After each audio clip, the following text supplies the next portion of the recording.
राजधानी दिल्ली के constitution club of India में एक ऐतिहासिक कार्यक्रम आयोजित हुआ। डॉक्टर बीआरसी ने अपनी बहुप्रशिक्षित पुस्तक ऑटिज्म से आजादी का विमोचन किया, जिसमें उन्होंने ऑटिज्म और एडीएचडी के उपचार में एक क्रांतिकारी दावे के साथ एक ऑब्जर्वेशनल स्टडी प्रस्तुत की।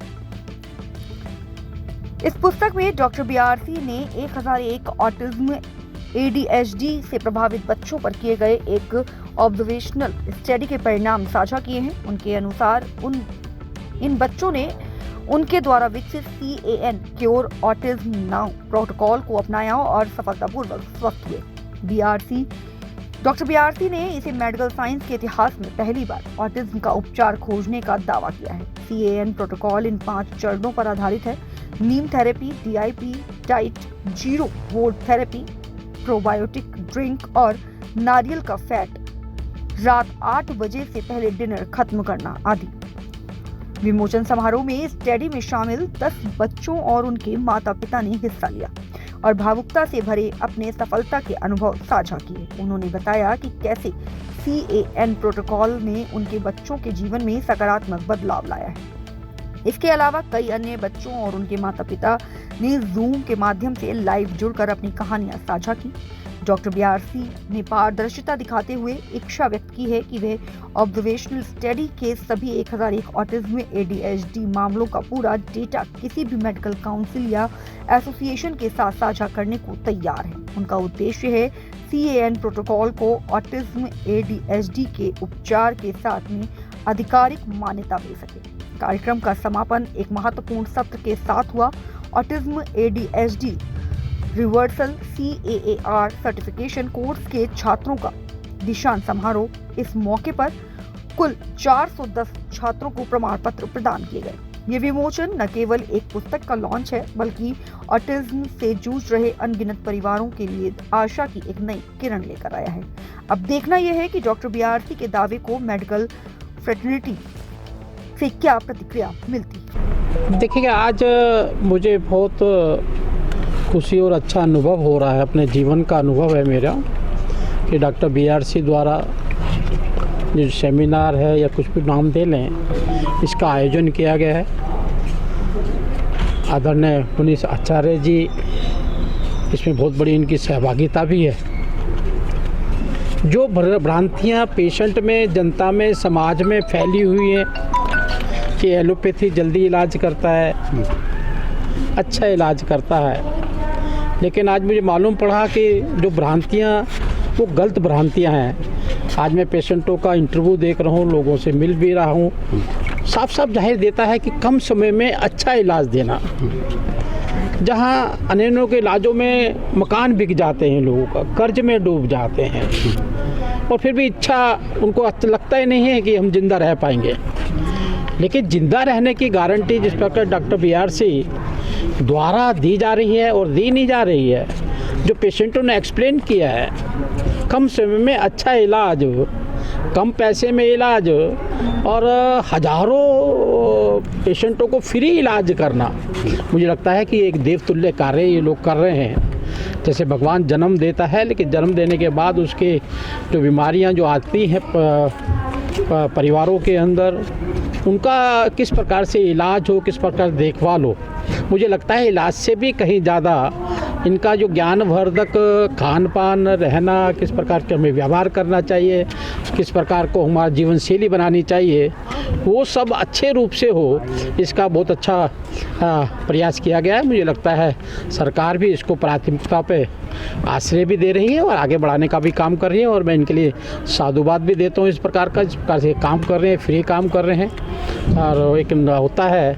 कि देश हमें देता है सब कुछ, हम भी कुछ देना सीखें, उसकी श्रेणी के अंदर ये लोग आते हैं। सर, पैरासीटामोल को लेकर जो चर्चाएं होती हैं, उस पर भी एलोपैथिक और ये आयुर्वेदिक काम कर रहा है, कितना बदलाव देखा जाता है? जिस तरीके से आपने यहाँ तमाम पेशेंटों को देखा, सैकड़ों की तादाद में पेशेंट यहाँ देखे जा रहे हैं। देखिए, एलोपैथी का अपना इलाज, अपना स्टैंड है उनका, लेकिन ये पक्का है कि एलोपैथी के साइड इफ़ेक्ट भी सभी लोग अधिकतर बोलते हैं। पेशेंट से बात करोगे, डॉक्टरों से भी बात करोगे, उनका मतलब इलाज करने से होता है और जो उन्होंने पढ़ा उस हिसाब से करना होता है। लेकिन आज जिस प्रकार से मैं देख रहा हूँ, इनका प्रयोग नहीं है, इनको किस प्रकार से ठीक किया जाए उस पर पूरी शक्ति लगाना, अपना ज्ञान लगाना। हमारे पूर्वजों ने, हमारे ऋषि मुनियों ने, हमारे साइंटिस्टों ने जो हजारों वर्ष से ये प्रयास किए गए हैं। एक गांव में रहने वाला वैद्य सब चीज़ों का इलाज कर दिया करता था, कहीं भी एलोपैथी की आवश्यकता नहीं होती थी। तो मुझे लगता है वो आज पद्धति इनके द्वारा चालू की गई है और ना तो शरीर को नुकसान पहुंचाती है, लाभ ही लाभ पहुंचाती है और ठीक करने का पूरा 100% गारंटी भी होती है। क्रियान्वयन पर ध्यान देते हैं। उनके पास मंत्रालय मंत्री भी है, उनके पास में अनेक चीज़ें भी हैं, लेकिन हर बात के लिए मीडिया में जाना, मीडिया में हाईलाइट होना, मीडिया को बता देना, ये मुझे लगता है पर्याप्त नहीं है। उनको मालूम क्या पोल्यूशन क्या होता है। वो तो जब भी ऐसा कुछ होता है तो विदेश चले जाते हैं। देश में आपत्ति आती है, बाढ़ आती है, तूफान होते हैं तो विदेश चले जाते हैं। कोरोना फैलता, बीमारी होता है तो विदेश चले जाते हैं। इसलिए लगता है उनका कोई राजनीति से और देश के समाज से कोई मतलब नहीं है। उनको मीडिया में हाईलाइट होने से मतलब है। और ऐसे देवतुल्य प्रधानमंत्री पर जिन्होंने पूरा जीवन देश और समाज की सेवा के लिए लगा रहे हैं, उनके ऊपर ये प्रश्न चिन्ह लगना है, मुझे लगता है मीडिया में हाईलाइट होने के खिलाफ कुछ भी नहीं है। सर, दिल्ली कांग्रेस प्रोटेस्ट की बात कर रही है, कह रही है हम प्रोटेस्ट करेंगे, सड़कों पर उतरेंगे जब तक प्रदूषण को लेकर कोई एक्शन। नीम के पेड़ और पीपल के पेड़ लगाए। देखिए, कांग्रेस तो अंतिम समय पर है। जो मैंने राहुल गांधी के लिए वही मैं कांग्रेस के लिए, समस्त कांग्रेस और दिल्ली कांग्रेस के लिए बोल रहा हूँ। आपको जनता का दिल जीतना पड़ेगा। जब दिल जीत लेंगे तो आपकी बात की मान्यता भी होगी, आपकी बात को माना भी जाएगा। लेकिन मुझे लगता है आज 8 महीने में दिल्ली सरकार ने जो पर्यावरण पे दिल्ली के अंदर काम किया है, ऐतिहासिक काम है। और जो बुराइयां यहाँ खड़ी गिर गई हैं उनको कम करने के लिए भी थोड़ा बहुत समय तो लगता है। आज हमने जमुना को साफ़ किया है, देखते हैं पर्यावरण कितना कम हुआ है। आज हम पानी छिड़कने का भी काम कर रहे हैं। हम अनेक जो कर सकते हैं वो कर रहे हैं और इससे ज़्यादा करने वाले हैं। आने वाले समय में आपको मालूम पड़ेगा। एक सवाल और है सर अंतिम, कि झंडेवालान मंदिर पे कल जो आसपास में वहाँ मंदिर के बुलडोजर एक्शन हुआ, उसको लेकर के लोग आक्रोशित हैं। उनका कहना है कि आरएसएस की पार्किंग बनाने के लिए सब हो रहा है और ये इलीगल है जो डीडीए करवा रही है। ये गलतफहमी पैदा की गई है। जो वहाँ पर मंदिर था उसकी दीवार बार बार गिर जाती थी एक साइड की, उसको पक्का और अच्छा करने की बात है। उसके अंदर किसी के मंदिर को नहीं तोड़ा जा रहा है, गलतफहमी की जा रही है, राजनीति की जा रही है।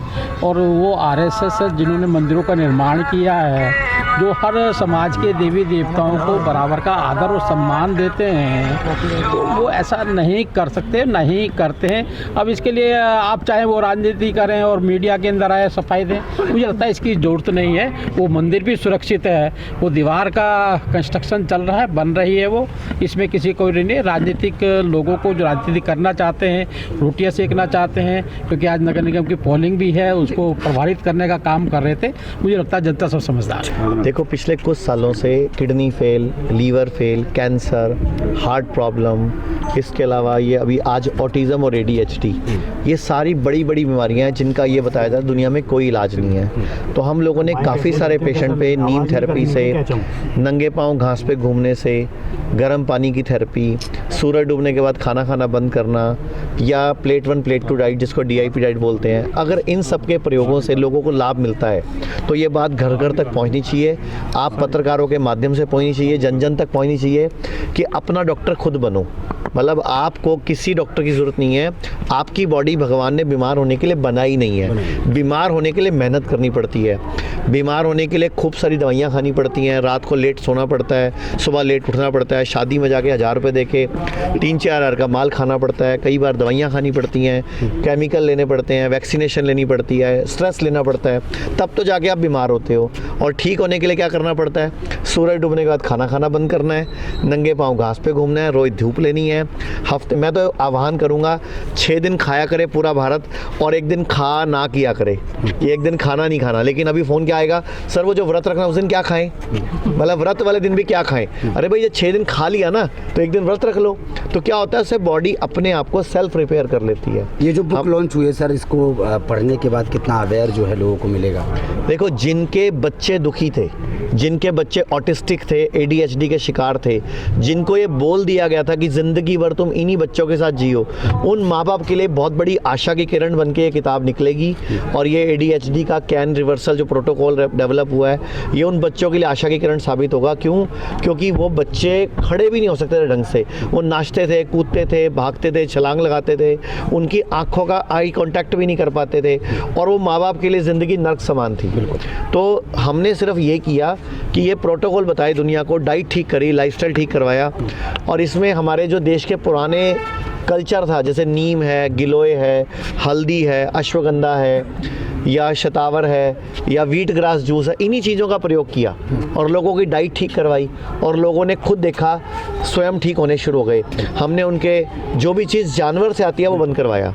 अब जानवर से आप क्या क्या आता है आप समझदार हैं। अंडा भी जानवर से आता है, और जानवर कई बार खुद प्लेट में आ जाता है, तो हम कहते हैं भाई वो प्लेट में नहीं आना चाहिए, क्योंकि आजकल जो जानवर जिस तरीके से पैदा किए जा रहे हैं, उनको जो इंजेक्शंस लग रहे हैं, उनको जो वैक्सीनेशन हो रहा है, अंडे किस तरीके से लिए जा रहे हैं वो आप सबको मालूम है। मैं तो इसके भी खिलाफ हूँ कि गाय भैंसों को भी टीके नहीं लगने चाहिए, उनके चारे में स्प्रे नहीं होना चाहिए, उनको रोज़ जंगल में 3 से 5 किलोमीटर चरने लेके जाना चाहिए।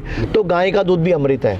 मनीष जी, दिल्ली में हवा की बात की जा रही है, प्रदूषण बहुत बढ़ रहा है, और उससे ये कहा जा रहा है डॉक्टरों की रिसर्च से कि लोगों का 12 साल कम हो रहा है उनके जीवन का। इसके लिए क्या करना चाहिए? तो मैं पूरे दिल्ली वासियों से अपील करूंगा कि आपके घर में जितनी जगहें, एक तो अपने हर घर में तुलसी का पौधा लगाएं, तुलसी जरूर लगाएं, और दिल्ली में जितने भी पार्क हैं, जितनी भी जगहें हैं, खाली DDA की लैंड है, सरकारी लैंड है, वहाँ कृपया करके पीपल, नीम, तुलसी ये लगा दो।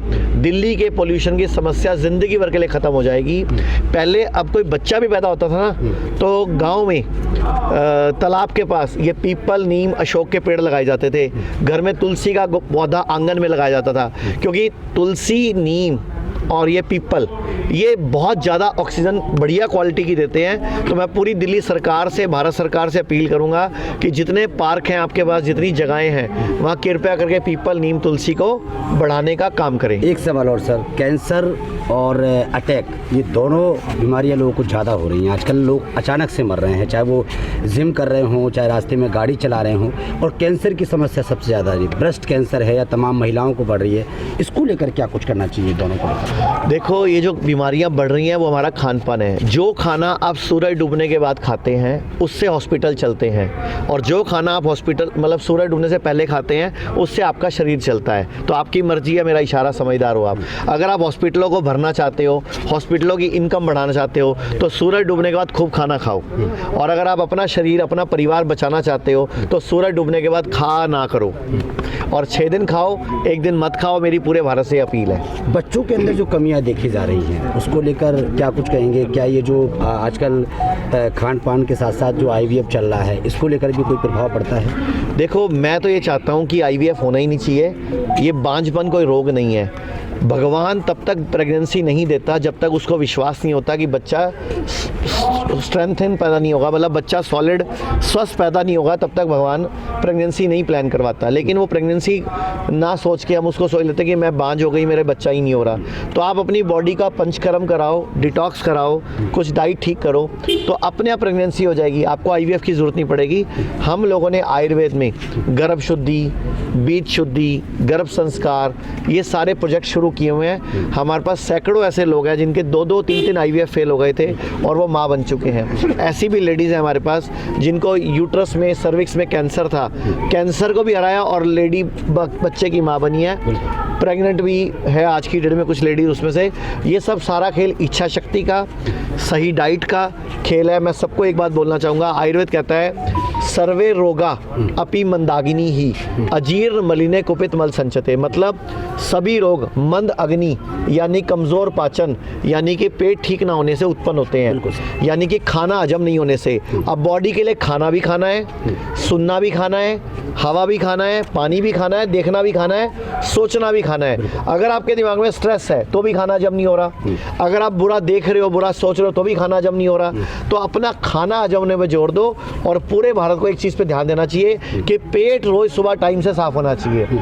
आज भारत में लगभग 12-15 करोड़ लोगों को कॉन्स्टिपेशन की प्रॉब्लम है, कब्ज हो रही है। तो मैं सबसे रिक्वेस्ट करूंगा पेट साफ होने के लिए सुबह सुबह उकड़ू बैठ के बिना कुल्ला बिना ब्रश करे रात को 1 चम्मच त्रिफला भिगो के रखें, हरड़ बेड़ा आंवला उनको भिगो के रखें, सुबह उसको उबाल के आधा रजा पानी उसको उकड़ू बैठ के पिए। इस बुक के 2 भाग हैं।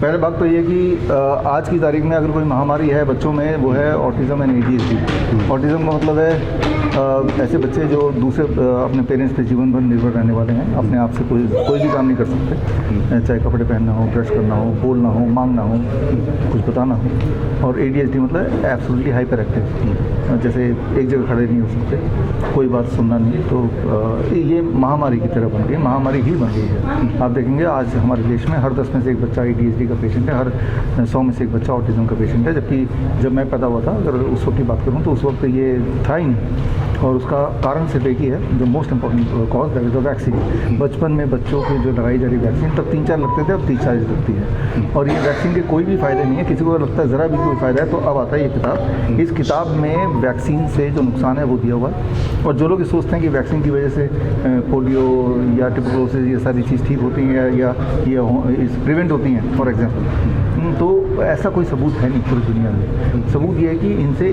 फॉर एग्जाम्पल पोलियो का वैक्सीन से पोलियो ही होता है और ज़्यादा। तो वो सारे सबूत मैंने इसमें दिए हैं। और दूसरा भाग है कि जिन बच्चों को ऑटिज़म है, ADHD है, उनको कैसे ठीक करें, उसके लिए हमने एक प्रोटोकॉल बनाया, that is called can protocol. उस कैन प्रोटोकॉल से ये 1000 से अधिक 1001 पेशेंट्स को हमने ठीक किया और उसकी ऑब्जर्वेशन स्टडी भी इस किताब में है। तो इस किताब के 3 भाग मान लीजिए। एक भाग ये कि ऑटिज़म ADHD क्यों महामारी बन रही है, वैक्सीन मेजर कॉज। दूसरा भाग ये है कि ऐसे बच्चों को ठीक कैसे करें, कैन प्रोटोकॉल। तीसरा भाग जिनको हमने ठीक किया उनका पूरा डिटेल इस किताब में दिया है। ये 3 भाग में है। और मैं ये समझता हूँ इस किताब को पढ़ने के बाद और साथ में एक कैन ट्रैकर डायरी है, ये भी पेरेंट्स के लिए है और उसके अंदर एक कोड नंबर है। उस कोड नंबर से वो पेरेंट्स फ्री में हमसे कंसल्टेंसी कर सकते हैं, अपने बच्चों को ठीक करने के लिए 3 महीने के लिए हमारे टच में रह सकते हैं। और साथ में एक पोस्टर।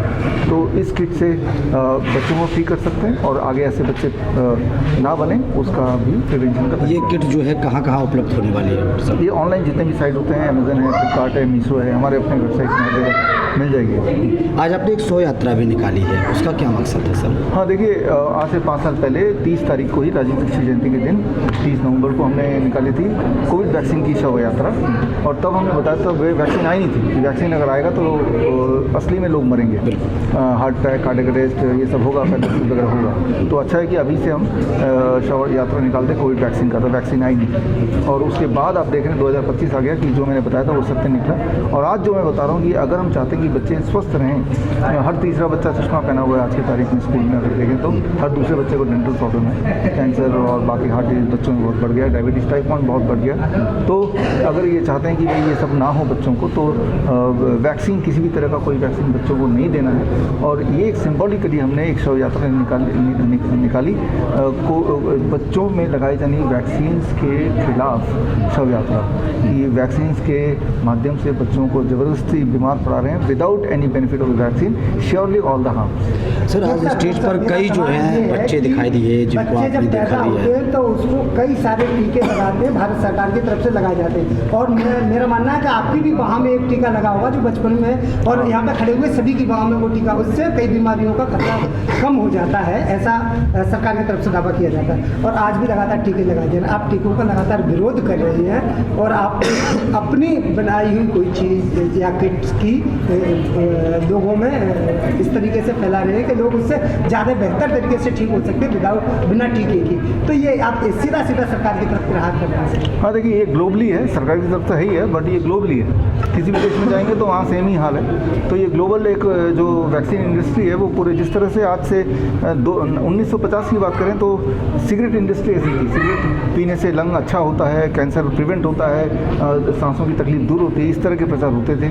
और वो करते करते जब इतने सारे सबूत इकट्ठे हो गए कि वो आँख बंद ही नहीं कर सकते, तो 1975 में पहली बार सिगरेट के पैकेट के ऊपर वार्निंग आने लगा कि इससे कैंसर होता है। ठीक उसी तरह से जो दावे किए जाते हैं, आपने खुद दावे का नाम यूज़ किया कि वैक्सीन से पोलियो और बाकी से ट्यूबरकुलोसिस वगैरह वगैरह सारी बीमारियाँ ठीक होती हैं या प्रिवेंट होती हैं फॉर एग्जांपल, तो वो प्रिवेंट होती हैं, तो वो सबूत कहाँ है? वो सबूत कोई ला के दे, वो सबूत है ही नहीं। मैं तो आपके माध्यम से बोल रहा हूँ, कोई सबूत अगर देगा कि किसी भी वैक्सीन से किसी भी तरह की कोई भी बीमारी प्रिवेंट होती हो, थोड़ी बहुत भी, 100% नहीं 1% सही, तो मैं 10 लाख रुपये दे दूँगा। ये ऐलान कर रहा हूँ आपके माध्यम से। सर, स्टेज पर कई बच्चे जो हैं आज देख रहे हैं जिनको आप लोगों ने ठीक किया है, क्या कुछ उनका था, क्या कुछ उनको बीमारी थी? स्टेज पे जो बच्चे आए थे उनमें अधिकतर उनको ऑटिज्म एंड ADHD था, और ये कैंप प्रोटोकॉल उन्होंने लिया, ये घर में ही किया उन्होंने और मुफ्त में किया, कोई पैसा हमने नहीं लिया, ना आगे लेंगे। तो और जिसमें सूरज से जुड़ना था, धूप लगनी थी बच्चों को, और ग्राउंडिंग करना यानी कि ज़मीन से जुड़ना है नंगे पैर, और DIP डाइट लेना है, और मोबाइल से थोड़ा दूर रहना है, डेयरी प्रोडक्ट से दूर रहना है, अन्न से दूर रहना है, थोड़ा वेजिटेबल फ्रूट्स काफ़ी ज़्यादा मात्रा में, पर्याप्त मात्रा में खाना है। जब बच्चों ने ऐसा किया तो नतीजा आज हमने आपके सामने दिखाया। मैं ये नहीं बोलूँगा कि बच्चे 100% ठीक हो गए, लेकिन मैं ये ज़रूर बोलूँगा बच्चों की हालत पहले से बहुत बेहतर हो गई, 70-80% ठीक हो गए। अभी भी बच्चे फॉलो कर रहे हैं। आई एम श्योर कि बच्चे हर दिन और इम्प्रूव होंगे और पूरी तरह भी इम्प्रूव होंगे। IVF के सेंटर भी बहुत खुल रहे हैं, IVF के सेंटर भी खुद खुल रहे हैं, उसमें भी क्या बच्चों का क्या कुछ? देखिए, IVF के सेंटर तो खुलने, आप देखिए 2020 में जितने IVF के सेंटर थे उससे 6 गुना ज़्यादा IVF के सेंटर आज भारत में है। तब तो खाली रहते थे, अब सारे के सारे भरे हुए हैं। कोविड वैक्सीन के बाद आपने देखा होगा कि इससे पूछेंगे कि इरेक्टाइल डिसफंक्शन, इनफर्टिलिटी के रेट कई गुना बढ़ गए, और एज ए रिजल्ट IVF के क्लिनिक्स खुलेंगे ही, उनको फ़ायदा होगा ही, एक नई इंडस्ट्री बन गई है। डॉक्टर साहब, लगातार डॉक्टर्स हैं जो बड़ी बड़ी डिग्रियाँ लेके बैठे हुए हैं, जिन्होंने बड़े बड़े हॉस्पिटल खोले, आप लगातार अपने लिए खतरा मोल ले रहे हैं, एक तरीके से उन लोगों की दुकानें बंद करवा रहे हैं, हॉस्पिटल बंद करवाने की बात हो रही है, क्योंकि आप बिना इलाज के जब लोग ठीक हो जाएंगे तो हॉस्पिटल में भर्ती कैसे होगा? आपको क्या लग रहा है, आपको और ज़्यादा नहीं भर्ती चाहिए? देखिए, ये समझना चाहिए कि भाई खतरा किसको नहीं है। मैं तो बोल रहा हूँ तो खतरा है, जो लोग नहीं बोल रहे हैं, डॉक्टर की सारी बात मान रहे हैं, क्या वो खतरे से खाली हैं? राइट? क्या उनमें बीमारियाँ नहीं आ रही हैं? तो डर इस बात का है ना कि कोई कब मर सकता है। वो हमला करते हैं तो वो मर जाएंगे, लेकिन मरना तो सभी को एक दिन है। तो जब मरना सभी को एक दिन है, ये कौन तय करेगा वो कौन कब मरेगा? वो तो हमारी किस्मत की बात है, लेकिन जो सच है वो लोगों तक पहुंचाना ये हमारी जिम्मेदारी है। सर, आज कितने लोगों को अवार्ड दिया और कितने लोग? आज हमारे करीब मेरे ख्याल 350 जो नए हमारे स्टूडेंट्स को सर्टिफिकेशन दिया, और वो मुख्यतः ऑटिज़म के कोर्स का सर्टिफिकेशन है, यानी कि 350 पूरे देश भर में। वैसे तो 450-500 हैं, लेकिन उनमें आए 350 थे, जो अलग अलग शहरों से आए थे, और मैं मानता हूँ कि वो अपने अपने शहर में जाके यही वाला जो प्रोटोकॉल लोगों तक पहुँचाएंगे, क्योंकि मैं हर जगह नहीं पहुँच सकता, वो पहुँच सकता है। ठीक है। डॉक्टर साहब, मेरा अंतिम सवाल ये है कि आप जब स्टार्ट किया था, आप लगातार कई वर्षों से लोगों में जागरूकता फैला रही हैं और अपनी बात रख रहे हैं, लोग ठीक भी हो रहे हैं। कितने हॉस्पिटल तब खुले थे, कितनी डिस्पेंसरियाँ या कितने क्लिनिक खुले थे आपके, और आज की तारीख में कितने हैं, लगातार कितनी प्रगति कर रही हैं? आज की तारीख में हमारे 676 क्लिनिक्स हैं, डॉक्टर BRC क्लिनिक्स, करीब 10 देशों में हैं, और 55 हॉस्पिटल्स हैं, हिम्स हॉस्पिटल। हम तो बोलते हैं, आपके माध्यम से बोल रहे हैं, ना तो हमारे क्लिनिक में आइए, ना हमारे हॉस्पिटल में आइए। मतलब सिर्फ ठीक होने से, और ठीक होने के लिए ना तो क्लिनिक में आने की ज़रूरत है, ना हॉस्पिटल में जाने की ज़रूरत है तो एजुकेशन की, जो एजुकेशन आज मैंने दी है, और यही मैं एजुकेशन देता रहता हूँ, लेकिन लोग फिर भी आते हैं, उनको लगता है कि आने के से ही ठीक होता है, तो चलो सही।